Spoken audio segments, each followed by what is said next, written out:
गुजरातनं कोकणच्या हापूस आंब्यावर दावा केलाय। यावरून आमदार भास्कर जाधव हिवाळी अधिवेशनात संतापलेत। कोकणच्या हापूसवर आमचाच अधिकार असून गुजरातला बाकी काय द्यायचंय ते द्या, अशा शब्दात त्यांनी सरकारला ठणकावलं। मागावला गेला।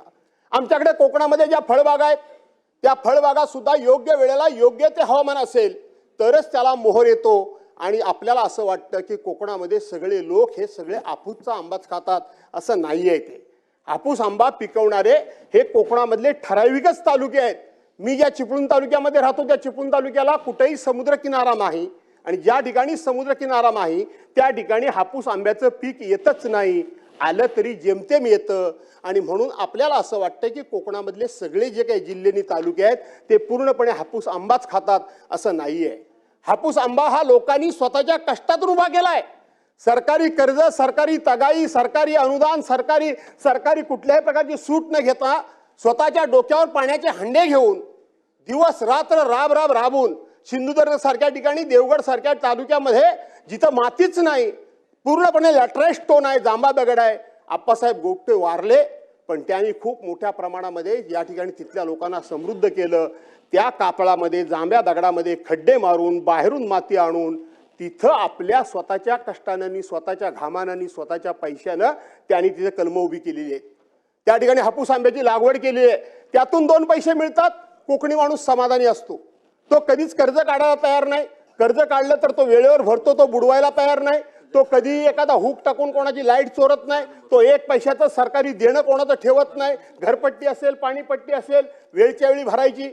सरकारी नोटीस आली म्हणजे आपल्या 7 पिढ्यांना डाग लागला, असा स्वाभिमानानं जगणारा कोकणी माणूस सुद्धा आज खूप मोठ्या चिंतेत आहे।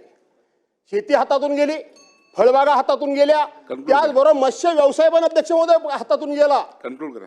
मत्स्य व्यवसाय पण हातातून गेला अध्यक्ष महोदय, कारण त्या ठिकाणी समुद्रामधलं वेगवेगळे येणारं उधाण, वेगवेगळ्या वेळेला येणारं त्या ठिकाणी पाऊस पाणी, वादळ वारा, यामुळे समुद्रामध्ये बोटी घालू नका, समुद्रामध्ये जाऊ नका, मासेमारी करू नका, हे सरकारच्या वतीनच सांगितलं जातं।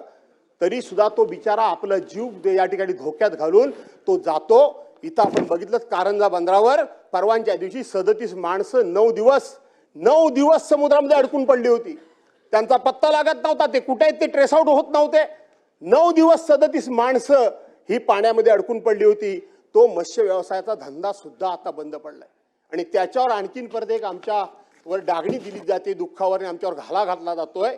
जो आमचा कोकणाचा हापूस आंबा, जो आमचा कोकणाचा हापूस आंबा आहे, जो जगाच्या पाठीवर आमच्यासारखा दर्जेदार हापूस आंबा, आमच्यासारखा चविष्ट हापूस आंबा, आमच्यासारखा कलरला उत्कृष्ट असलेला हापूस आंबा, आमच्यासारख्या आंब्याची एकदा का चव घेतल्यानंतर त्या आंब्याची कोणी बरोबरी करू शकत नाही जगाच्या पाठीवर। त्या हापूस आंब्याला 2018 साली GI मानांकन मिळालं। आज त्या हापूस आंब्याचं GI मानांकन काढून घेण्याचा या ठिकाणी डाव खेळला जातोय। GI मानांकन डाव खेळला जातोय। बलसाड आंब्याला हापूस आंब्याचा दर्जा द्या का, कशा करता, काय संबंध त्याचा? आज 400-500 वर्षापूर्वीपासूनचा आमचा आंबा आहे, जे आमचं आहे, जे आमचं फळ आहे, जे आमचं पॅटर्न आहे, जे आम्हालाच असलं पाहिजे, त्याच्यावर घाला घालायचा त्या ठिकाणी कशा करता? कोकण एक तर काय मागत नाही, तुम्ही त्यांना आर्थिक मदत काय करत नाही, केलीत तर तुमची सरकार मदत बुडवत नाही। तुम्ही त्या ठिकाणी कर्ज आम्ही घेत नसल्यामुळे बँकेचं रिशेड्युलिंग केलं तर त्याचा त्याला उपयोग होत नाही का? कशा पद्धतीनं? आज मला परवाच्या दिवशी कोणाची तरी एखाद्या जबाबदार मंत्र्याची मी मुलाखत बघितली, मी नाव या ठिकाणी घेत नाही, त्यांनी सांगितलं काय त्यांनी होणार आहे, काय फरक पडतोय, शेवटी आमच्या हापूसची देवगडची चौथी चव, आमच्या रत्नागिरीची चौथी चव कोणालाच येणार नाही। हे असले तकलादून अशा प्रकारचे पळकाडू उद्गार मंत्र्यांना शोभत नाहीत का? कशा करता? ज्या वेळेला आपल्या हापूस आंब्याच्या नावावर कर्नाटकचा आंबा मार्केटमध्ये येतो त्यावेळेला सरकार असेल, आम्ही असेल, आमचे बागायतदार असतील, आमचे फळ विक्रेते असतील, हे तुटून पडतात का? तर आमच्या हापूसचं नाव हे कर्नाटक आंब्याच्या नावाखाली बदनाम होता कामा नये। आणि म्हणून बलसाडला कुठल्याही परिस्थितीमध्ये हापूस आंबा, हापूस हा शब्द देऊ नका अध्यक्ष महोदय, आणि आमच्यावर अन्याय करू नका। तुम्हाला गुजरातला काय द्यायचं असेल ते आणखीन काय ते द्या, काय द्यायचं ते द्या, जमलं तर तुम्ही पण तिकडे जाऊन राहा, काय फरक पडत नाही। परंतु आमचा जो हापूस आंबा आहे, जो आमचा अधिकार आहे, जो आमचा हक्क आहे, जो आमचं पेटंट आहे, त्याला त्या ठिकाणी अध्यक्ष महोदय तशाच पद्धतीने राहू द्या, अशा प्रकारची विनंती करतो। मत्स्य व्यवसायाला आपण शेतीचा दर्जा दिला, मी आभार मानतो, सरकारला धन्यवाद देतो. मी धन्यवाद देतो आमच्या मत्स्य विकास मंत्र्यांना.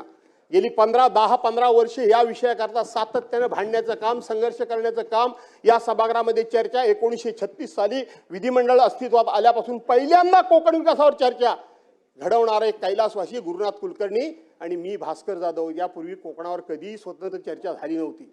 विलासरावजी देशमुख त्यावेळेला मुख्यमंत्री होते, मी वरच्या सभागृहाचा सदस्य होतो.